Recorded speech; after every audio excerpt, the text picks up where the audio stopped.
pé. Em nome do Pai, do Filho e do Espírito Santo. Amém. Vinde, Espírito Santo. Enchei os corações dos vossos fiéis e acendei neles o fogo do vosso amor. Enviai o vosso Espírito, e tudo será criado, e renovareis a face da terra. Oremos. Ó Deus, que instruíste os corações dos vossos fiéis com a luz do Espírito Santo, fazei que apreciemos retamente todas as coisas, segundo o mesmo Espírito, e gozemos sempre da sua consolação. Por Cristo Senhor nosso. Amém. Nossa Senhora de Pentecostes. Rogai por nós que recorremos a vós. São José, nosso Pai e protetor. Rogai por Do nós. Pai, do Filho e do Espírito Santo.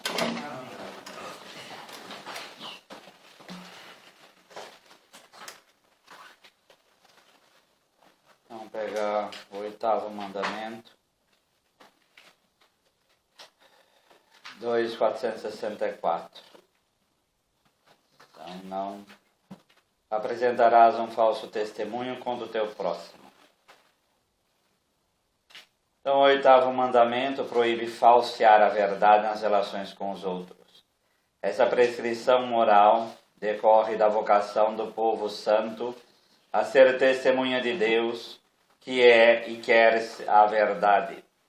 As ofensas à verdade exprimem, por palavras ou atos, uma recusa de abraçar a retidão moral, são infidelidades fundamentais a Deus e, nesse sentido, minam a base da aliança. Bom, se Deus é beleza, Deus é a verdade, Deus é o próprio bem, tudo aquilo que vai contra essa verdade, esse bem e essa beleza vai, obviamente, ser pecado. Né? Belo aí no sentido, obviamente, de harmonia, né? Da verdade. Então, Deus é a fonte de toda a verdade. Sua palavra é verdade, sua lei é verdade. Né? Sua fidelidade continua de geração em geração. 467. O homem tende naturalmente para a verdade e é obrigado a honrá-la e a testemunhá-la. Postulando da própria dignidade que os homens todos, por serem pessoas, se sintam por natureza impelidos e moralmente obrigados a procurar a verdade, sobretudo no que concerne à religião. São obrigados também a aderir à verdade conhecida e a ordenar toda a vida segundo as exigências da verdade. Então, um ambiente em que prima pela mentira. Então, vamos supor, nós encarcerados aí num lugar, comecemos a pautar assim, nós vamos só falar a mentira. Em 24 horas todo mundo se mata, porque é impossível relação humana baseada na mentira. É impossível uma relação humana que se pauta por isso, porque você vai começar a desconfiar do outro. Você começa a ver se daí ele tem sempre algo contra mim. E aí as relações elas começam a se esvaecer e aí torna-se impossível convivência. Então a verdade é a base de qualquer convivência humana. Tá? No 68, a verdade ou a veracidade é a virtude que consiste em mostrar-se verdadeiro no agir e no falar, guardando-se da duplicidade, da simulação e da hipocrisia. Então essa veracidade é uma virtude, ser veraz, é viver na verdade, é ser transparente, é na medida que você sabe com quem você está lidando. Então a pior coisa que tem é você não saber com quem você está lidando, você não sabe quem é a pessoa, e aí fica muito difícil. Essa verdade não é só no falar. Às vezes a gente restringe a verdade na palavra e no falar. Então existem gestos mentirosos, existem rostos mentirosos, existem atitudes mentirosas, como no Salmo, né? A pessoa sorri, docilidade nos lábios, mas está com a faca, com o punhal pronto para enfiar nas suas costas. Né? Então essa veracidade ela tem que invadir todo o nosso ser, seja na palavra, seja no nosso agir. Guardando-se da duplicidade. O que é duplicidade? É aquela coisa dúbia.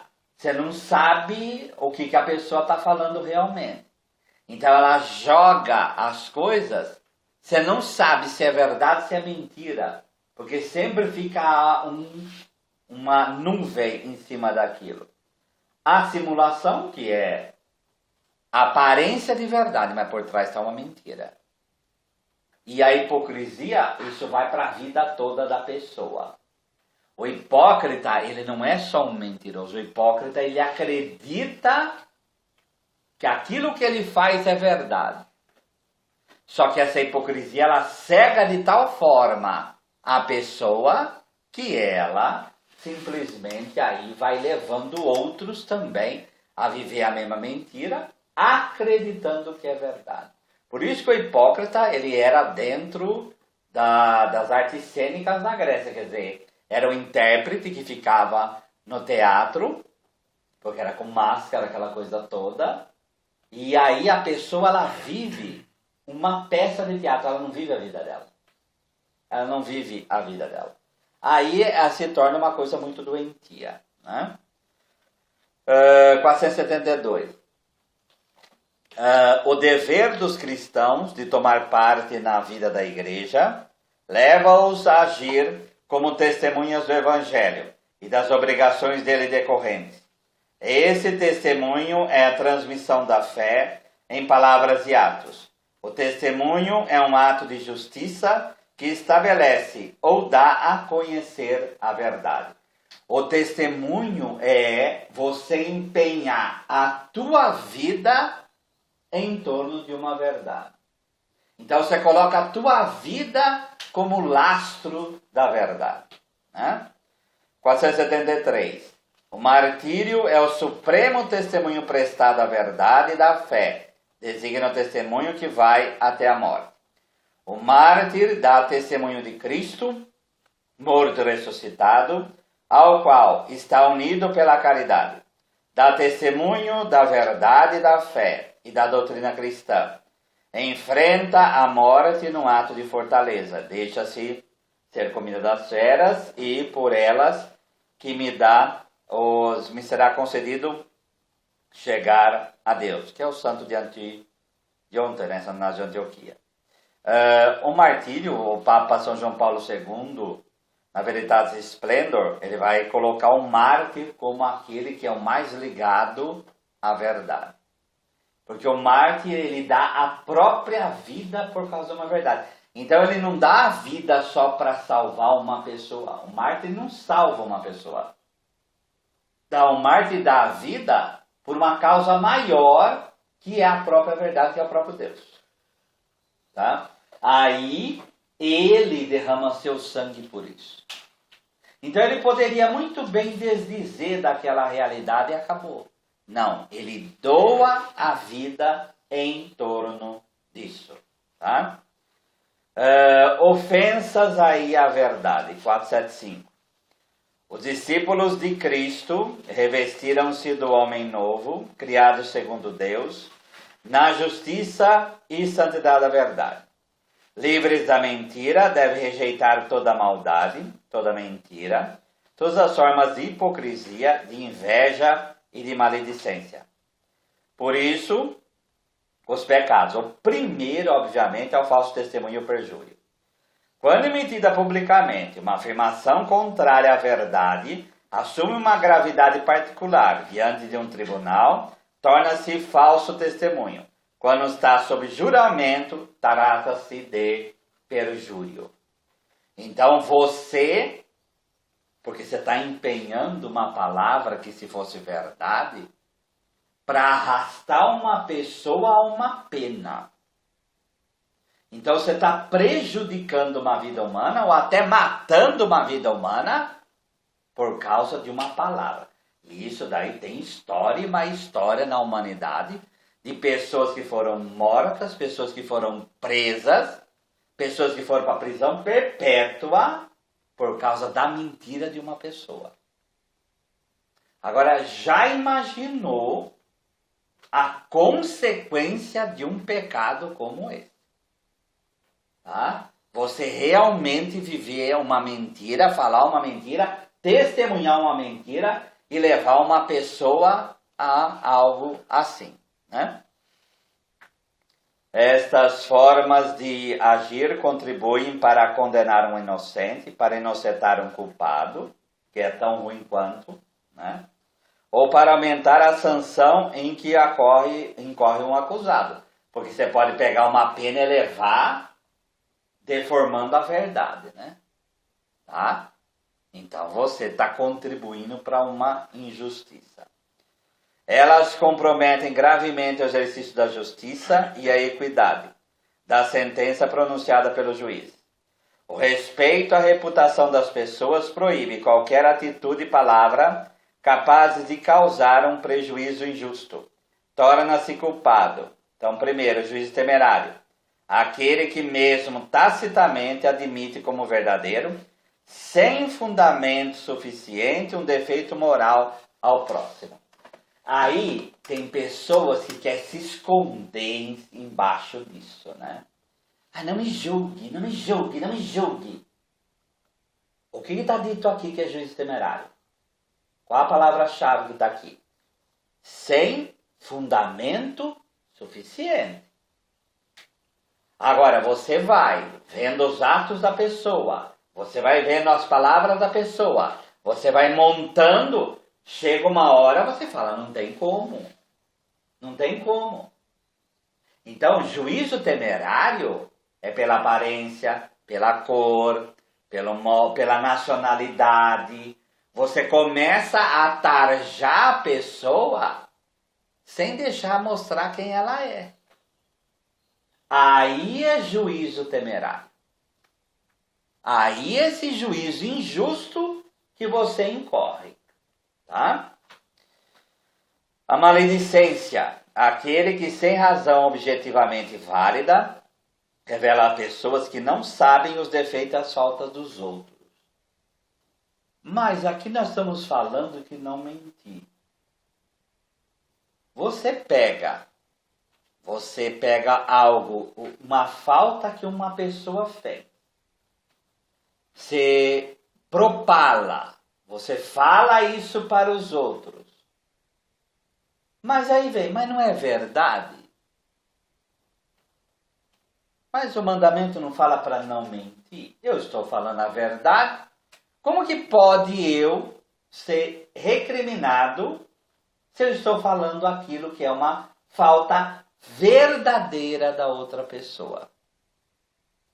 Porque eu não posso usar a verdade do jeito que eu quero. Tá?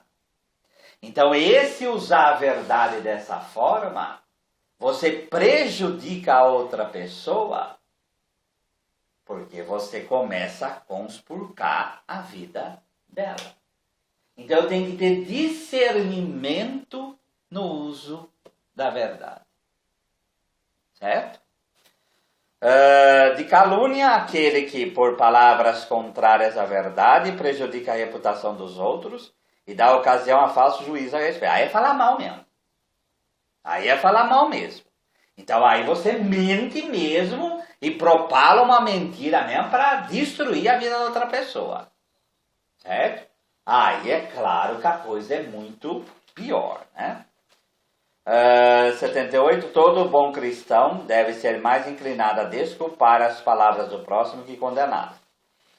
Se não é possível desculpá-las, deve perguntar-lhe como as entender e, se ele as entende mal, que seja corrigido com amor. E se isso não bastar, que se procurem todos os meios apropriados para compreender corretamente se salve, né? Então, aí procurar os meios possíveis para fazer a pessoa crescer, né? 79. A maledicência e a calúnia destrói a reputação e a honra do próximo. Ora, a honra é o testemunho social prestado à dignidade humana. Então, cuidado, porque essa honra aqui é uma preciosidade que a pessoa tem.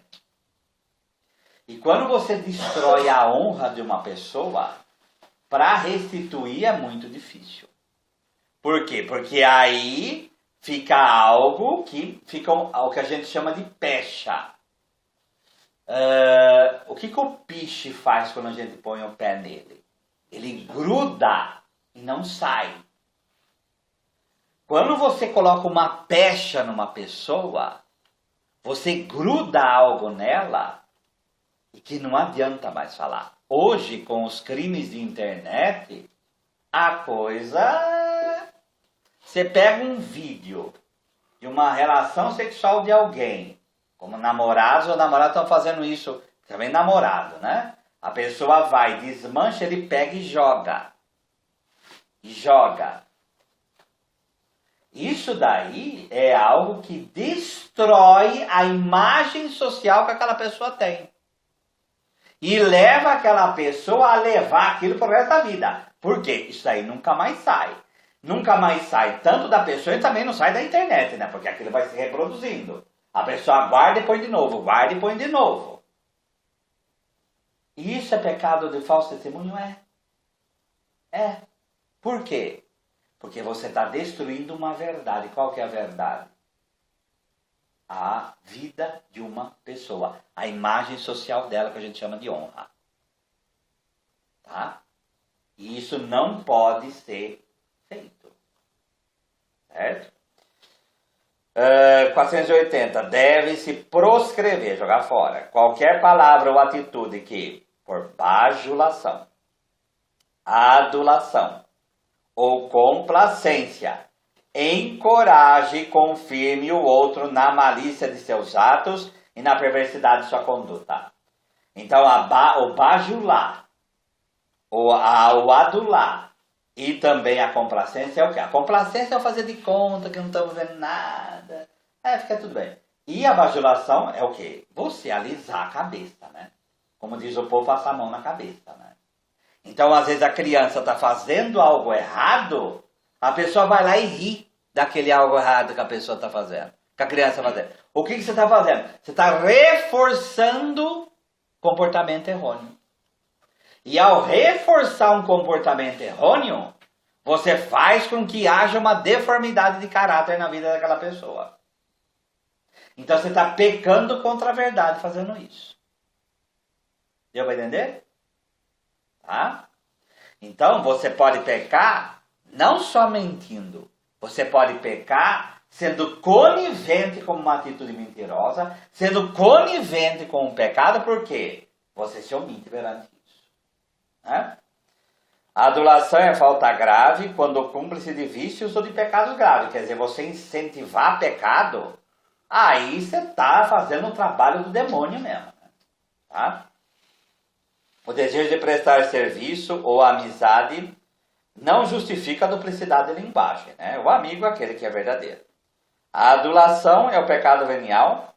O desejo somente ser agradável, evitar um mal, remediar uma necessidade e obter vantagens ilegítimas. Mas se reforça pecado aí. A jactância, jactare no latim é se jogar. Tá? Jogar. O a fanfarronice constitui uma falta contra a verdade. O que é o fanfarrão? É aquele que tem atitudes exageradas, ou a jactância, aquele que se impõe, sendo que ele não é aquilo. A pessoa que é pobre, miserável, e ela quer se vestir ou dar uma de rica, é esse pecado aqui. Tá? A pessoa que fala como se ela soubesse tudo e não é, ela está pecando contra isso aqui.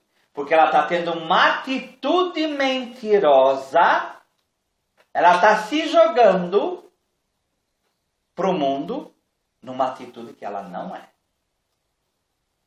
Ela não é. Ela está vivendo uma fantasia. Deu para entender? Tá? O mesmo vale para a ironia, que visa depreciar alguém, caracterizando de modo malévolo um outro aspecto de seu comportamento. Qual a chave desse pecado aqui? O malévolo. Porque se vocês pegarem a 1 Coríntios 4, São Paulo usa de uma ironia ali clara, né? Será que já começasses a reinar? Antes já tivesse já reinando. Né? Ele usa usa de ironia. Mas São Paulo usa de ironia ali para fazer a comunidade de Corinto crescer. Quando você usa de ironia para diminuir pessoa, para fazer com que a pessoa seja menor, ou até para deformar a pessoa, aí a gente vê aquelas brincadeiras. Há brincadeiras e há brincadeiras, né? Quando uma brincadeira é feita, Jesus colocava apelido, né? Então Pedro é um apelido, quer dizer, um outro cognome que era dado para ele. Mas não há problema nenhum, porque há algo bom embaixo disso. Quando você começa a fazer isso, e aí a gente julga qual a brincadeira boa ou má, mas para diminuir, que é o bullying, para você caracterizar a pessoa de modo mal, ou colocar a pessoa numa situação de exclusão, e não de inclusão, aí essa ironia vira pecado. Certo? Tá? E aí, a mentira consiste em dizer o que é falso com a intenção de enganar. Então tem que ter essa intenção de levar o outro ao engano. O Senhor denuncia na mentira uma obra diabólica.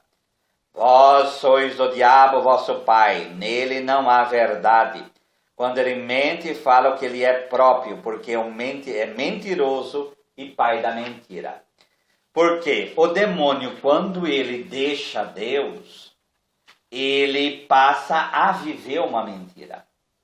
Porque ele desdiz a própria verdade. E o demônio quer levar as pessoas ao mesmo caminho, que é o caminho da própria mentira. Tá?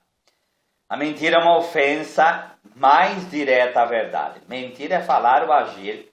Então, outra coisa, não é só com a palavra, é com o ato também. Contra a verdade.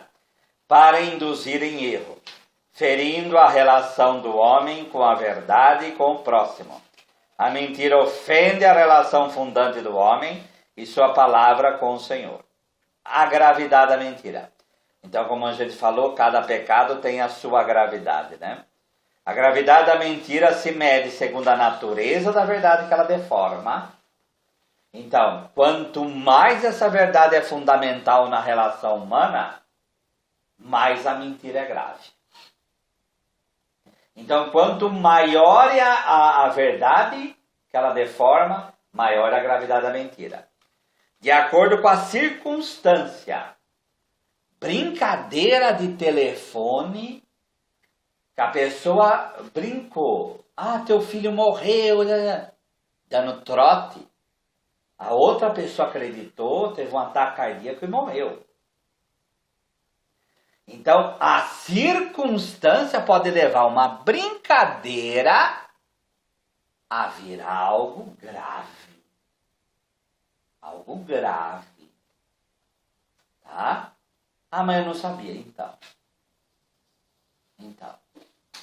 Ah, eu ia beber, dirigir, matei, mas então, não sabe que não pode? Tá? As intenções daquele que acomete, quer dizer, qual a intenção de fazer aquilo, né? Tá? O prejuízo sofrido por aqueles que são vítimas, né? Então se mede também de acordo com o prejuízo, certo? Embora a mentira em si não constitui senão um pecado venial, aí vem, torna-se mortal quando fere gravemente as virtudes da justiça e da caridade. Então, quando ela começa a ir de chofre, de frente, àquilo que Deus quer e aquilo que Deus propõe e aquilo que o ser humano é, você está pecando gravemente. Tá? A mentira é condenável em sua natureza, é uma profanação da palavra e tem por finalidade comunicar aos outros a verdade conhecida. O propósito deliberado de induzir o próximo em erro por palavras contrárias à verdade constitui uma falta à justiça e à caridade. A culpabilidade é maior quando a intenção de enganar acarreta o risco de consequências funestas para aqueles que são desviados da verdade. Certo? Por exemplo, você usar, nós estamos falando aqui de catecismo da Igreja Católica ou do Evangelho. Você começar a pegar palavras da Bíblia, por exemplo, e deformar. Ah, mas eu só estava brincando. Não pode fazer isso. Tá? A pessoa falar sério certas coisas, isso pode causar algo que outra pessoa não entende que aquilo é brincadeira, pode causar um mal entendido tão grande e precisa parar com isso. Tá? A mentira, quando ela é constante, ela vira vício. Ela vira vício. E esse vício vai deformando os relacionamentos humanos.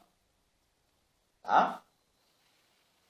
A mentira, por ser uma violação da veracidade, que é uma virtude, é uma verdadeira violência feita ao outro, porque o fere em sua capacidade de conhecer, que é a condição de todo juízo e toda decisão. Contém em germe a divisão dos espíritos, os males que ela suscita. A mentira é funesta para toda a sociedade, mina a confiança entre os homens e rompe o tecido das relações sociais. Então, no nosso Brasil que a gente vive, em meio a tanta mentira e corrupção, não precisa nem falar o que isso causa. Você vai criando pessoas que começam a achar que a mentira é normal. E se a gente vive numa sociedade que a mentira é normal, essa sociedade está deformada. Essa sociedade está deformada. Tá? Toda falta cometida contra a justiça e a verdade impõe o dever de reparação, mesmo que seu autor tenha sido perdoado. Porque a reparação faz com que pelo menos uma parte da... Toda não. É o caso da galinha lá, né? Da penitência, que manda arrancar a pena da galinha, agora põe a pena tudo de novo. Então, aonde você vai pegar essas penas agora? Não tem mais como pegar. Então, isso faz com que você perca o controle da própria vida. E aí não tem como reparar. Quando se torna impossível reparar um erro publicamente, devemos fazê-lo em segredo. Se aquele que sofreu prejuízo não pode ser diretamente indenizado, deve-se dar satisfação moralmente em nome da caridade. Né? E às vezes um pedido de perdão, nesse ponto funciona. 488. O direito à comunicação da verdade não é incondicional. Então, aquilo que a gente falou. Não é porque eu sei uma verdade que eu tenho o direito de falar essa verdade. Ele não é incondicional, esse direito. Eu tenho que ver tudo aquilo que está acontecendo. Porque senão eu posso prejudicar vidas fazendo isso. Tá? Cada um deve conformar sua vida com o preceito do Evangelho do Amor Fraterno. Isso é Romanos 14 também, São Paulo trabalha isso. Pessoas que não suportavam certos alimentos, porque tinham certos escrúpulos. São Paulo vai falar, a ciência incha. Você que é forte e que come, não tem problema, você tem que saber que a tua ciência tem que estar subordinada à caridade. Então, pela caridade, eu não posso destruir o meu irmão. Eu não posso destruir o meu irmão. Então, eu tenho que ter a prudência necessária para saber até onde eu vou. Tá? Essa requer, em situações concretas, que se avalie se guardem isso pro resto da vida, se é conveniente ou não revelar a verdade àquele que a pede. Reparem que se a gente não pode falar a verdade, o nosso dever é calar. Mentir nunca. Mas quando você cala, pelo menos pecando você não está. Certo? Deu para entender? Agora eu vou ver, e essa palavra, conveniente. Eu vou ter que avaliar a conveniência de se falar a verdade ou não. Certo? Tá? A caridade e o respeito à verdade devem ditar a resposta a todo pedido de informação ou de comunicação. O bem e a segurança do outro, o respeito à vida privada, o bem comum, são razões suficientes para se calar aquilo que não se deve ser conhecido, ou para se usar uma linguagem discreta. O dever de evitar o escândalo impõe muitas vezes uma estrita discrição. Ninguém é obrigado a revelar a verdade a quem não tem o direito de conhecê-la. Então essa é uma lei que a gente tem que ter na vida. Tá? Aqui na São Paulo teve uma famosa escola de base, né? Em que era uma escola infantil e que teve denúncia de pedofilia. O delegado conduzindo o caso, isso daí é um caso, foi famoso, né? Sempre usam esse caso exatamente quando se fala mentira, né? Ele propalou na imprensa que fizeram destruir a escola. Só que era mentira. Só que depois de feito, esse homem hoje está morto já, né? Mas morreu sem perder a escola, perdeu tudo. Então a gente tem que tomar um cuidado muito grande quando vai lidar com esse tipo de coisa. Certo? Falar quem é de direito, tá? Usar os canais competentes e não ficar brincando com isso. E hoje, em época de WhatsApp, Facebook e Instagram, se você joga um negócio, pode te dar um belo de um processo nas costas e com justiça. Tá? Porque você não pode simplesmente falar o que você quer. Você tem que ser responsável pela sua palavra. Tá? O sigilo do sacramento da reconciliação é sagrado e não pode ser traído sob nenhum pretexto. O sigilo sacramental é inviolável. Por isso, não é lícito ao confessor revelar ao penitente, com palavras ou, de qualquer modo, por nenhuma causa. Se fizer isso, excomunhão late sententia e perda do estado clerical, automaticamente.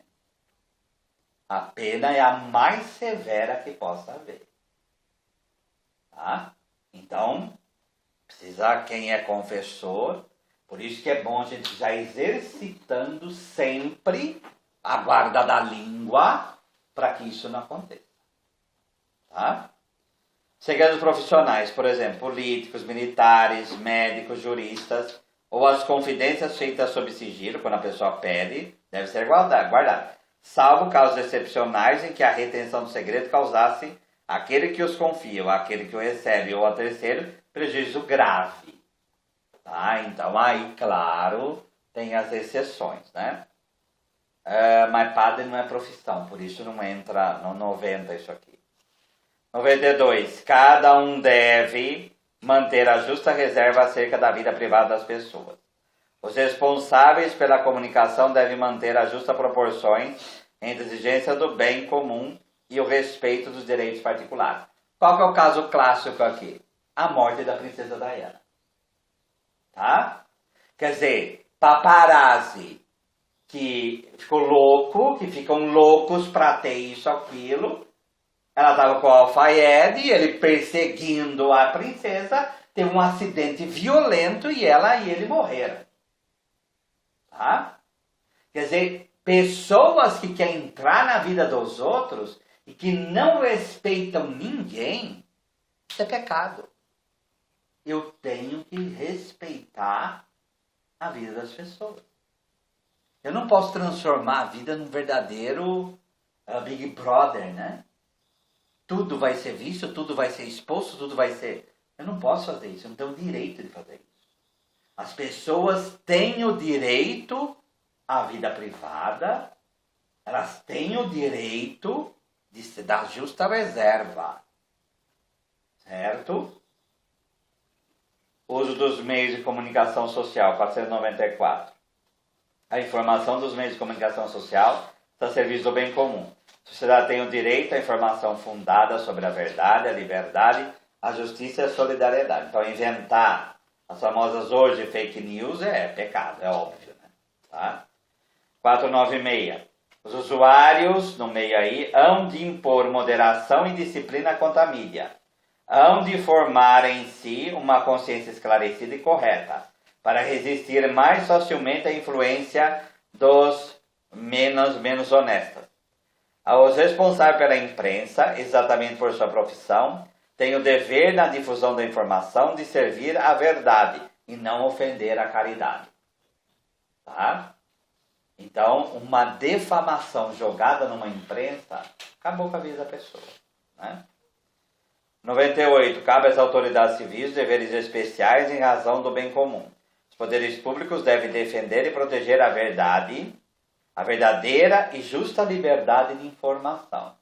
Então, a igreja é a favor disso sim. Tá? É a favor disso sim. E a igreja deve ser a primeira a que tenha esse tipo de coisa. Por isso que encobrir erro dos outros, encobrir criminoso, não pode, né? Tá? Não pode. Por isso que a igreja hoje muda, ela mudou todas as vezes para deixar isso bem claro, que não pode encobrir criminoso. Tá? Verdade e beleza. Bom, vamos para 499. A moral denuncia o flagelo de estados totalitários que falsificam sistematicamente a verdade. Que é a coisa do regime nazista, né? Minta até se tornar verdade, né? Exerce mediante os meios de comunicação uma dominação política da opinião. Manipula os acusados e as testemunhas de processos públicos. E imagina assegurar sua tirania sufocando e reprimindo tudo que consideram delitos de opinião. Então, esse tipo de coisa aí chama-se mentira institucionalizada. E aí você baseia uma sociedade numa mentira institucionalizada, ela vai cair. Vai demorar? Pode demorar, mas ela vai cair. Tá? 2500. A verdade é bela em si mesma. Então, por isso que, um pouco para baixo aí, antes de revelar ao homem em palavras de verdade, Deus se revela pela linguagem universal da criação. Obra de suas mãos, de sua palavra e de sua sabedoria. Então, a verdade, ela não é uma palavra só. Ela é a palavra.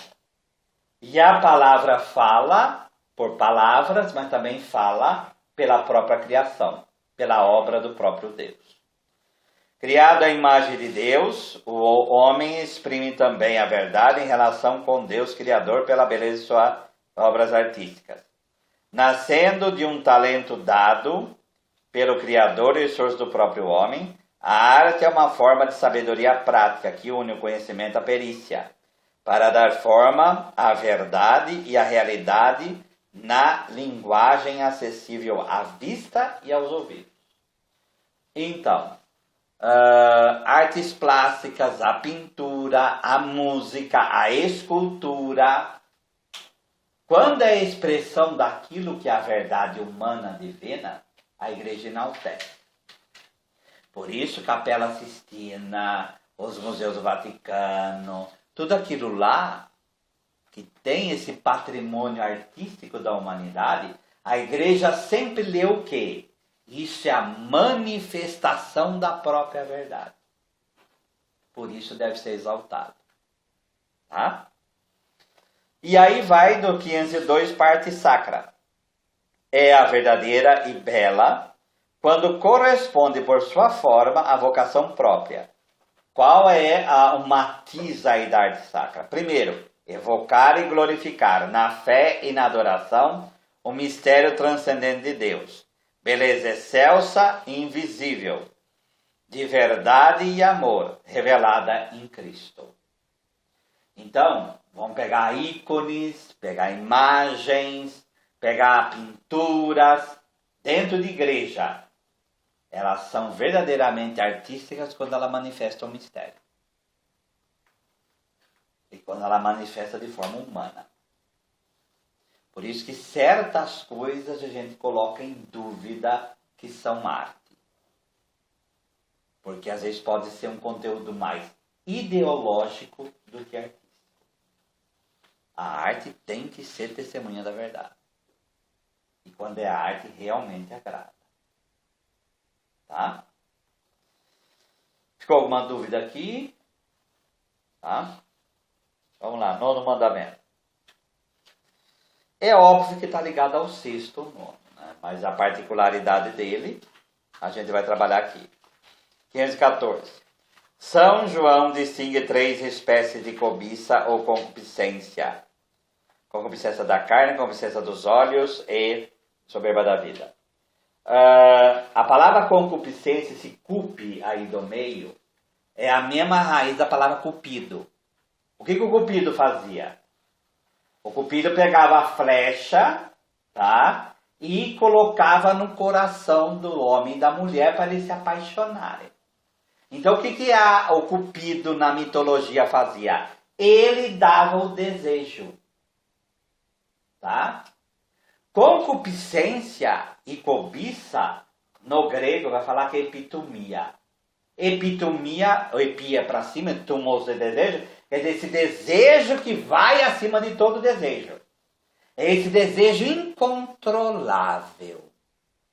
E esse desejo da carne aqui não é a carne só, é a nossa fragilidade humana. A concupiscência dos olhos que vem de Eva, certo? De olhar e querer.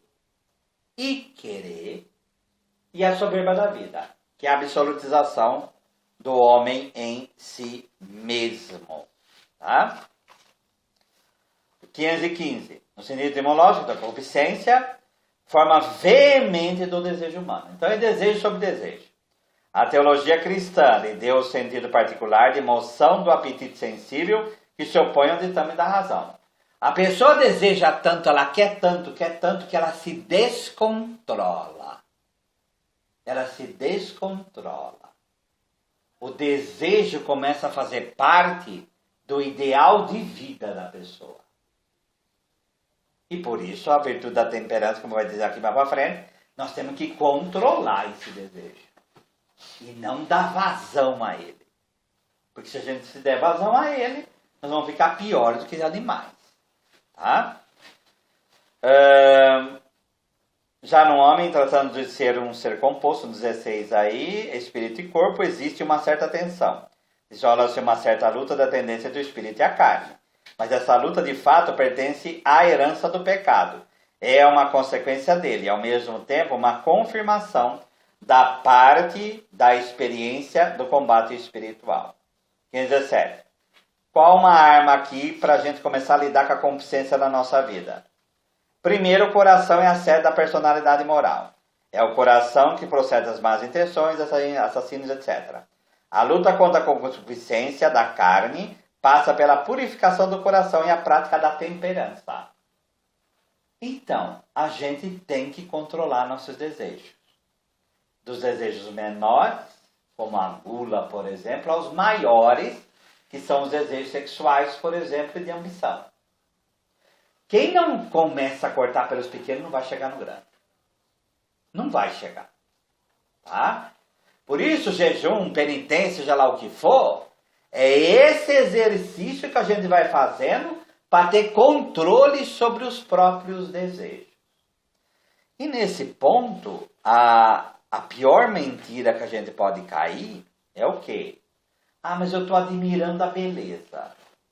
Seja franco consigo mesmo, você está admirando a beleza ou está comendo com os olhos. Isso é cobiça. E Jesus vai falar, esse cobiçou no coração, já pecou por adultério. Tá? A pior mentira, pegando o mandamento anterior, é a gente mentir para a gente mesmo, falando o quê? Ah, eu estou admirando a beleza, mas não está querendo realmente cobiçar. Então eu preciso ser verdadeiro comigo mesmo. Tá? Para que eu não vá abrindo porta e aí chegar uma hora realmente eu não aguentar e aí vai pecar, como Eva fez. Tá? 518, a sexta bem-aventurança proclama: bem-aventurados os puros de coração. No final, existe um laço de união entre a pureza do coração, do corpo e da fé. Uma prejudica a outra se a gente não tomar cuidado. 519, desde que já nos concede ver segundo Deus, receber o outro como próximo, permite-nos perceber no corpo humano o nosso e o do próximo como o templo do Espírito Santo, uma manifestação da beleza divina. Esse exercício de ver a beleza divina no outro e não partir o outro ao meio, não pegar partes dele, não cobiçar coisas dele e transformá-lo em coisa, mas na medida que eu vejo que ele é templo do Espírito Santo, vai me ajudando a ter uma outra visão sobre a pessoa, tá? A luta pela pureza aí, 520. Com a graça de Deus alcançará a pureza de coração. Primeiro, pela virtude e pelo dom da castidade, pois a castidade permite amar com um coração reto e indiviso. Então esse coração integrado, como nós vimos lá no 6º mandamento, me leva verdadeiramente a amar todos. E é o dom da castidade, não só da continência. Não só me abster de ter ato sexual. Mas a castidade começa a partir do coração do pensar. O meu pensar ser uno, amar todas as pessoas com verdadeira caridade. Aí eu vou tirando da minha vida, porque isso se manifesta quando o coração está dividido, se manifesta por palavra. Aí vem o quê? A malícia. A palavra maliciosa é o quê? A piada maliciosa é o quê? Eu começo a deformar a outra pessoa. Tá? A partir disso, vem o olhar. E a partir disso, aí vem o ato. Então, a gente precisa se conhecer para que a gente comece, a partir do próprio pensamento, a tomar decisões de se abster. E verdadeiras decisões de se integrar. Por isso, se conhecer. Uma coisa vai imbrincando na outra. Tá? Pela pureza de intenção, consiste em ter em vista o fim verdadeiro do homem. Com uma atitude simples, o batizado procura encontrar e realizar a vontade de Deus em todas as coisas. Lembremos-nos de Lucas 7. Jesus, olhando aquela mulher arrependida, beijando os pés dele, ele viu a intenção de arrependimento dela. Quando Judas vem beijá-lo, ele vê a má intenção presente num ato que deveria ser de amor. Então, nós temos que conhecer o tempo todo nossas intenções. Nós podemos ter 2 abraços, ser o mesmo ato externo, só que um tem má intenção, o outro tem boa intenção. Certo? A má intenção pode deformar um ato. E a gente tem que estar vigilante a isso. Porque a pior coisa que podemos fazer é a gente ser ingênuo. Eu amo a coisa nenhuma.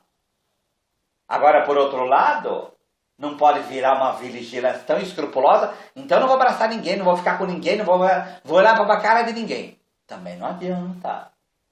Tem que aprender a se abrir às pessoas. E ter uma relação verdadeiramente humana com as pessoas. Ficou claro? Sim? Pela pureza do olhar, exterior e interior, pela disciplina dos sentimentos da imaginação, disciplina. Pela recusa de toda a complacência nos pensamentos impuros, que aí solta as rédeas, né? Aí tá tudo perdido mesmo. Que tende a se desviar do caminho dos mandamentos divinos, a vista desperta a paixão dos insensatos. E a oração, né, gente? Temos que rezar nossa castidade. Temos que rezar nossa sexualidade. Temos que rezar nossa afetividade. Tá? Mesmo se for um Pai Nosso ou uma Ave Maria, mas para começar a trabalhar isso dentro de si. 521. A pureza exige pudor. Essa é a parte integrante da temperança. O pudor preserva a intimidade das pessoas, consiste na recusa de mostrar aquilo que deve ficar escondido. Então é uma linguagem bem simples para falar o que é pudor, né? Está ordenada a castidade, exprimindo sua delicadeza, orienta os olhares e os gestos em conformidade com a dignidade das pessoas e da sua união. Então o pudor, ele é esse respeito ao meu corpo e ao corpo da outra pessoa. Então esse respeito dessa cobrir, como está aqui, né? Recusa de mostrar aquilo que não pode ser mostrado, é um respeito à minha pessoa e é um respeito à pessoa da outra. E aquilo que a gente já falou, é o pensamento judaico-cristão, não é o pensamento grego. Tá? Não é o pensamento grego. Então, o cristão, ele deve primar. E não é só a mulher, porque todo mundo adora falar do pudor da mulher. Mas o homem também tem que ter pudor.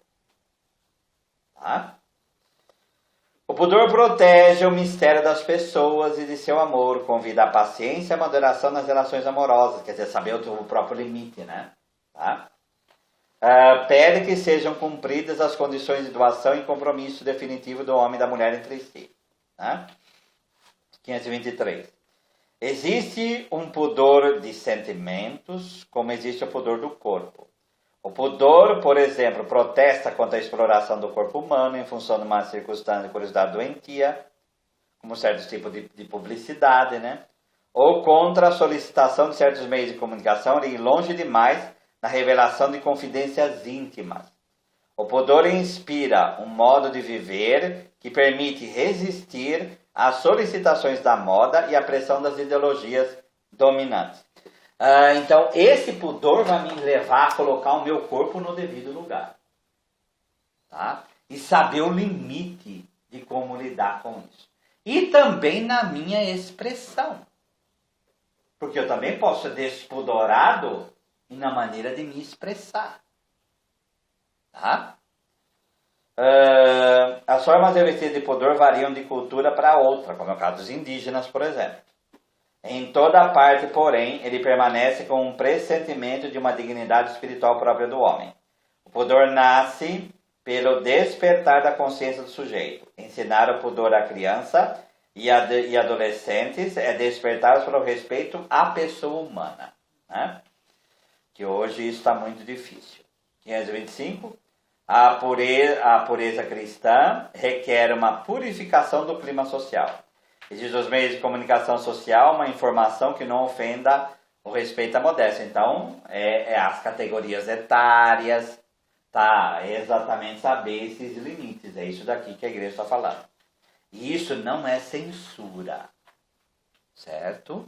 Porque os meios de comunicação social, eles são uma concessão pública, tá? Então, você quer ter a sua pornografia, seja lá o que for, você vai ter para você, mas em concessão pública não. Tá? 526. O que costuma chamar de permissividade dos costumes se apoia numa concepção errônea da liberdade humana. Para se edificar, esta última tem necessidade de deixar educar previamente pela lei moral. Então, essa lei moral ela tem que garantir que todos, né? Essa história de deixar somente para quem está com o controle remoto na mão, isso daí é uma imaturidade muito grande, né? Certo?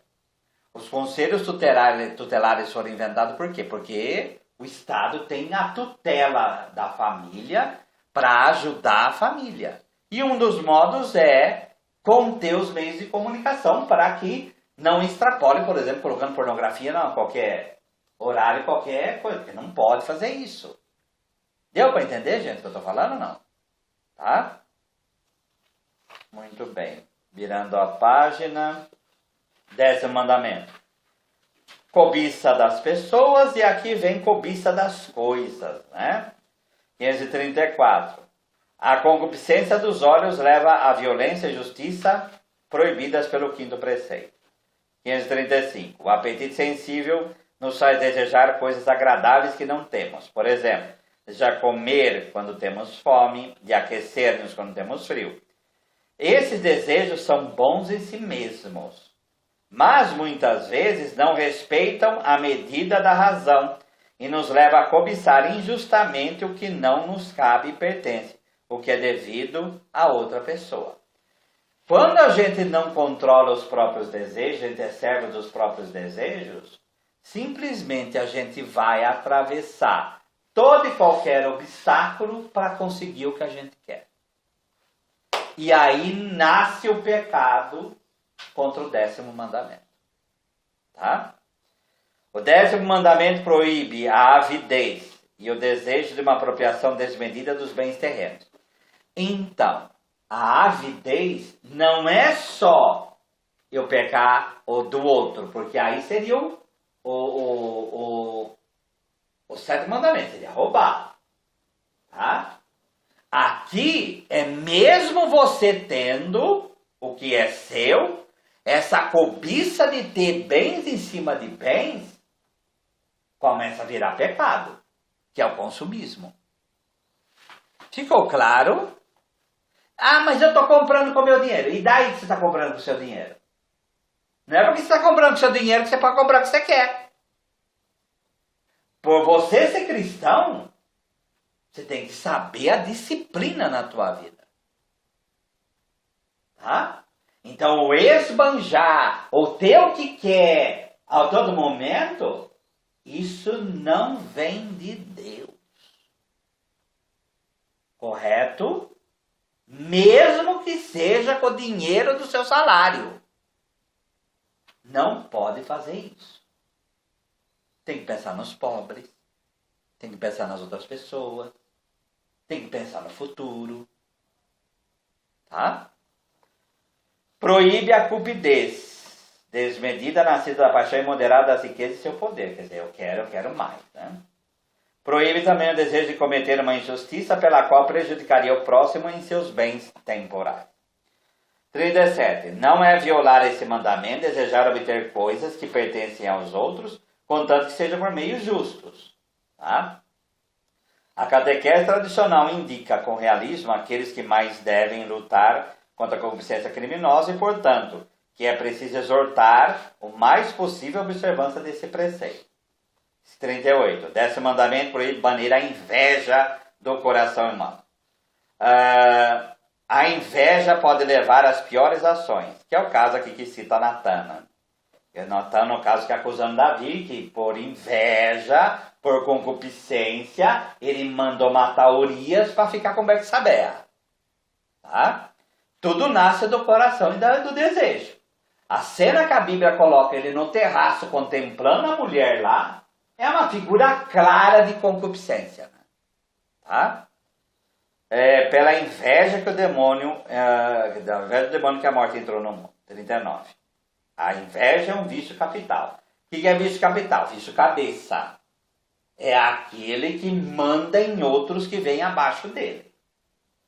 São os 7 guarda-chuvas, né?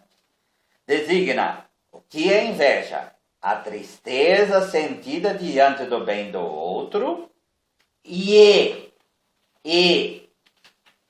do desejo imoderado da apropriação, mesmo indevida. Quando se deseja um grave mal ao próximo, aí é um pecado mortal. Tá? Essa inveja aqui está por bens temporais. Mas a inveja também de dons espirituais, de dons naturais. Eu desejo que a pessoa morra do que ela continue exercendo o seu dom, por exemplo, é inveja e tanto inveja. Então, mesmo que isso aconteça no coração, ela se torna um pecado. Então, a palavra-chave para entender inveja é essa tristeza. E dessa tristeza brotar ódio, que eu quero a destruição do outro para ter o bem dele. Ou para que ele não exerça esse bem na vida dele. Tá? 540, a inveja representa uma das formas de tristeza e, portanto, uma recusa da caridade. O batizado lutará contra ela mediante a benevolência, que é o me oferecer ao outro, né? Que é oferecer e dar com um desprendimento de alma, né? 41. A economia da lei e da graça desvia o coração dos homens da ambição e da inveja e inicia no desejo do sumo bem. Instrui-o nos desejos do Espírito Santo que sacia o coração do homem. Então, como que eu sei que um bem é lícito ou não? Na medida que esse bem serve para a minha santificação e para me aproximar de Deus e das pessoas. Tá? Quando eu invejo por ambição, para aparecer, para submeter pessoas, para brincar com a vida de pessoas, eu estou me querendo tornar Deus. Tá? E aí é a mola no coração humano para a inveja se estabelecer. Tá? Por isso, uma das coisas para a gente administrar a inveja é rezar por aqueles que invejamos. Por quê? Todo pecado, existe a tentação e o pecado. Tentar é quando você está sendo levado a pecar e você está lutando. O pecado é quando entra e você começa a tomar as ações para que isso aconteça, como é o caso de Davi. Quando Davi começa a tomar e decidir pela morte de Urias, aí a inveja está se estabelecendo e aí ele vai fazendo o que ele está fazendo. Tá? Quando eu estou tentado a ter inveja, uma das maneiras claras disso fazer é rezar por aquele que eu invejo e pedir que Deus o abençoe. Eu falei benevolência. Então, se essa benevolência começa pela minha oração, eu já vou administrando a inveja dentro de mim. Correto? Tá? Lembra que Jesus também foi entregue por inveja. Tá? 544. Jesus ordena a seus discípulos que o prefiram a tudo e a todos e lhe propõe que renuncie a todos os bens, por causa dele e do Evangelho. Pouco antes da sua paixão, deu-lhes como exemplo a pobre viúva de Jerusalém, que com a indigência deu tudo o que possuía para viver. O preceito do desprendimento das riquezas é obrigatório para entrar no reino dos céus. Como a gente vê no caso do homem rico, né? Que ele não conseguiu isso.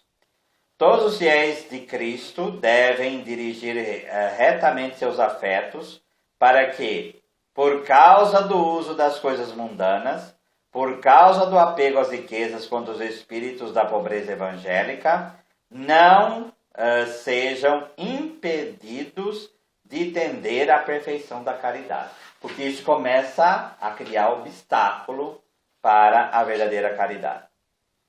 Na letra pequena 46, o verbo chama a pobreza de espírito, a humildade voluntária, de um espírito humano e de sua renúncia. O apóstolo nos dá como exemplo a pobreza de Deus, que diz que ele se fez pobre por nós. Quero ver a Deus. Então, 48. O desejo da felicidade verdadeira liberta o homem do apego imoderado aos bens desse mundo. Por isso que os santos tinham a caveira na mão. Tá? Aquilo não é coisa mórbida. Uma das armas contra tudo isso que a gente falou, toda a concupiscência, todo desejo imoderado, é saber que um dia você vai morrer. Tá? Então a lição do cemitério, que é ver o espaço entre o nascimento e uma morte, deve me levar a pensar o que eu estou fazendo da minha vida. E deve me levar a quê? Esse bem que eu estou me matando para ter, o que ele vai me levar à eternidade? Tá? Então, a lição da eternidade, do juízo final, do juízo particular, de que um dia eu vou morrer, me leva a refletir o quê? A colocar as coisas da minha vida e a repesar as coisas da minha vida. Para que eu não dê tanto peso a certas coisas em detrimento de outras. Tá? Então, nós temos que realmente trabalhar esse desejo de Deus no nosso coração. Tá? 557, a última palavra desse item aí. Eis o verdadeiro desejo do homem, quero ver a Deus. E começou isso lá no início do catecismo. A sede de Deus é saciada pela água da vida eterna. Enquanto o ser humano não se abrir a isso, ele sempre vai colocar um desejo de idolatria, seja em pessoas, seja em bens. Por isso, pensar na eternidade, em Deus, vai libertando o nosso coração das amarras que a concupiscência, a inveja, a avidez, a cupidez, ou seja lá o que for, vai criando no nosso coração. Tá? Lembrar da parábola do Evangelho. O homem olha, vou erguer mais silos, mais insensato. Não sabeis que hoje mesmo estará entregando tua alma para Deus? Tá? Então, nossos projetos, nossos quereres devem estar submetidos a Deus.